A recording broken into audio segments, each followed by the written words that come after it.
المومنین حضرت سیدہ عائشہ صدیقہ رضی اللہ عنہا فرماتی ہیں کہ ایک روز تاروں والی شب تھی، حضور میرے پاس تشریف فرما ہے، تو جب میں نے آسمان پر تاروں کو دیکھا تو حضور کی بارگاہ میں عرض کی کہ یا رسول اللہ صلی اللہ علیہ وسلم، کیا کوئی ایسا شخص ہے کہ جس کی نیکیاں ان تاروں کے برابر ہے؟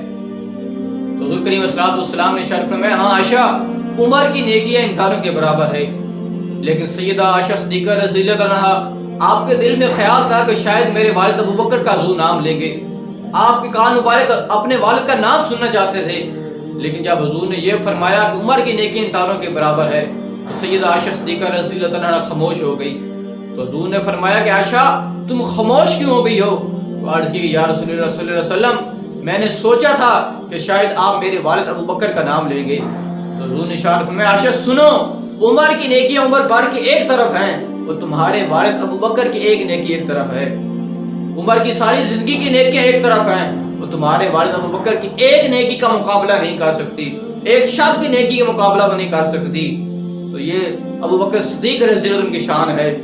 آج وہ کتنے بدبخت لوگ ہیں جو آپ کی شان میں زبان درازیاں کرتے ہیں، جو آپ کے بارے میں بھونکتے ہیں۔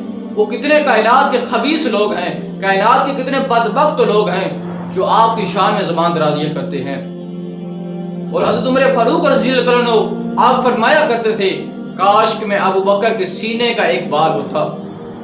کون فرما رہے ہیں؟ وہ عمر فرما رہے ہیں کہ جن کے بارے میں حضور نے اشارہ فرمایا کہ عمر کے سائے سے شیطان بھاگتا ہے۔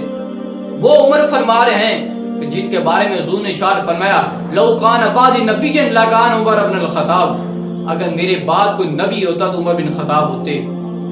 کون فرما رہے ہیں؟ وہ عمر فرما رہے ہیں کہ جو مراد مصطفیٰ ہیں، جن کے بارے میں حضور نے اشارہ فرمایا کہ لوگوں، جب کسی جنتی شخص کا تم ذکر کرتے ہو تو میرے عمر کا بھی ذکر کیا کرو۔